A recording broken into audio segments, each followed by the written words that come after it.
So what can a family do now to prepare for some of the tough times ahead? To answer that question, let's go to Caleb Silver, editor-in-chief of Investopedia. Thank you so much. So, Caleb, the economy was in great shape when President Trump was sworn into office. We had inflation going down, jobs were robust, consumer confidence high. All of that's been, consumer confidence is now very low. We're going to get this jobs report out tomorrow morning, and it looks like we're going to have more layoffs than we had since COVID. All indications seem to be going in exactly the wrong direction. Yeah, the president calls it short-term pain, but this is not short-term for households. This is not short-term for small businesses. This is not short-term for investors. This is a lot of uncertainty, and when we're uncertain, we don't spend and we don't invest. Just think about what that trucker Greg said. These big companies can absorb these costs, the massive companies, the Amazons, but if you're a trucking company, a small business, if you're running a restaurant and you can't predict prices, you're not hiring, you're not sure how much stock to actually hold inside your restaurant or inside your small business, you're definitely not planning big spends into the future. So you mentioned it, consumer confidence is at a multi-year low. Consumer expectations for inflation are somewhere between 3 and 3.5% for the next 3 to 5 years. So get used to high inflation.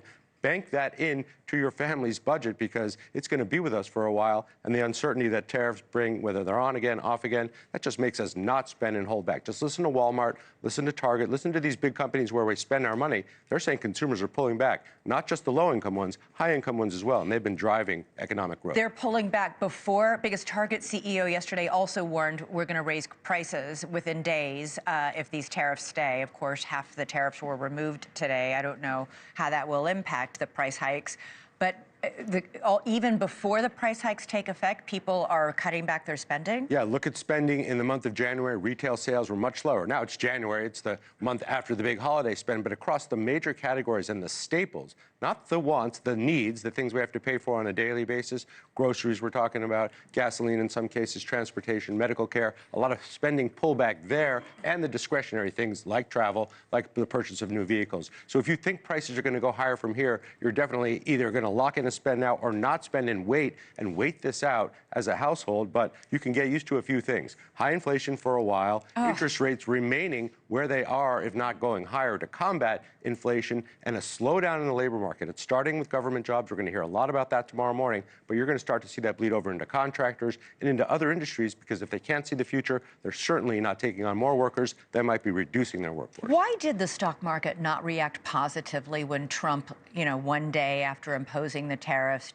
switched back and said, okay, never mind, you've got a reprieve for at least a month? It's unpredictable, and unpredictability is kryptonite for investors. If you can't see the future, you're not even though it was a good move, people are like, this uncertainty, I mean, Ronna McDaniel tried to say this is Trump's strategy, and maybe it is, but his strategy is making people very uncomfortable. Yeah, and big investors like to sell first and ask questions later, and they're the ones who are really moving the markets around, but it bleeds down to us on the individual level. When we put our money in our IRAs or our 401ks, we've been believing that this is because profit growth is going to continue for these companies. Well, if you're going to impose tariffs, you're going to make it actually harder to do business on a global scale, which is what tariffs will do. Profits are going to be compromised, and we may not see those investing returns that we've gotten used to. So people are sitting on cash in some cases and not willing to spend, especially with credit card debt at a record high. And super quick, Trump keeps saying it'll bring businesses back to the United States, manufacturing back to the United States. That doesn't happen like that overnight. It takes years. You can't build a chip plant overnight here in the United States. It takes a long time. Now, some of that actually came to pass in his first term.